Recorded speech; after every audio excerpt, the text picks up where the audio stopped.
Thar coal block 1 जा रहवासी आहिनि। ॻोठ वरवाई जा जेके माण्हू आहिनि, कोली बिरादरी जूं औरतूं हिते मौजूदु आहिनि, लंजा बिरादरी जा माण्हू हिते मौजूदु आहिनि।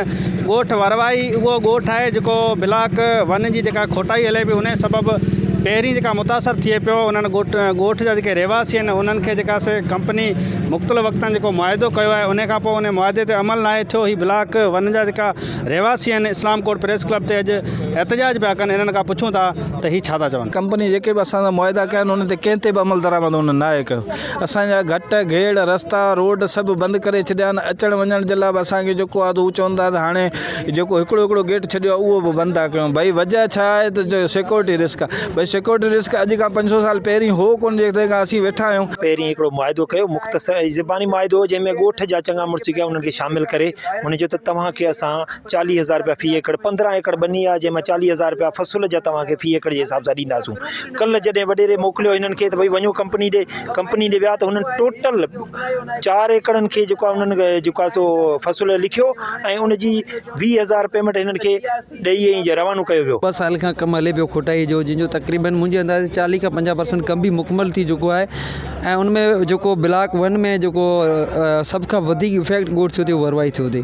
उनजी रीसेटलमेंट जे हवाले सां ॻोठनि जे हिकु मुतफ़िक़ राय सां हिकिड़ी जेका एग्रीमेंट थी हुई, जेको फ़ी कचो घर जेको 42.5 लाख रुपया ऐं पको घर 62 लाख रुपया, उन ते कंपनी हिन वक़्तु ताईं काफ़ी फैमिली खे पैसा त ॾेई चुकी आहे, पर जेके उनमें माइदा ॿिया बि हुआ, जेके रोड रस्ता विछाइण जे लाइ लाइट जूं सहूलियतूं हुयूं, पाणी जूं हुयूं, उहो हिन वक़्त ताईं कंपनी उन ते को बि कमु नाहे कयो। हक़ न मिलियो बनी, ठीकु आहे। असां ऑफिसर आयो चई वियो त माना असां हक़ ॾींदासीं, बनी भेलाए असांजे विया ऐं असांजे घर में मुआवज़ो कोन मिलियो। असीं तारनि जे विच में अची विया आहियूं। तक़रीबन 2-2.5 साल खां जेको ज़बरदस्तियूं कंपनी कंदी अचे पई, कॾहिं कंहिंखे तंग कयो पियो वञे, कॾहिं कंहिंखे कमु तंग पियो कयो वञे।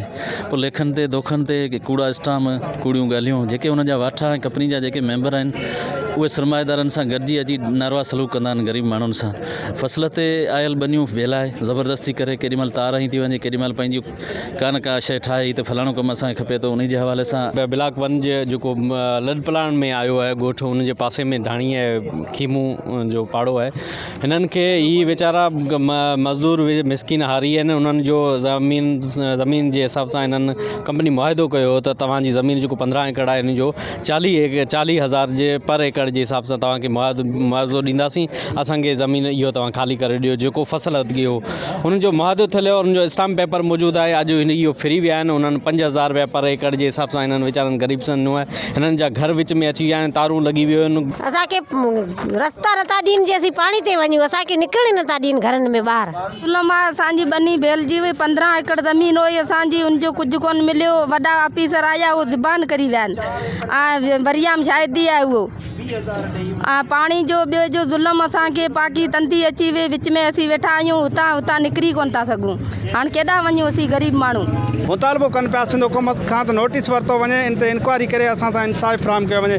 गाज़ी बजीर, अवामी आवाज़ TV न्यूज़, इस्लाम कोट। विज़िट कयो अवामी आवाज़ मीडिया ग्रुप जी वेबसाइट awamiawaz.pk।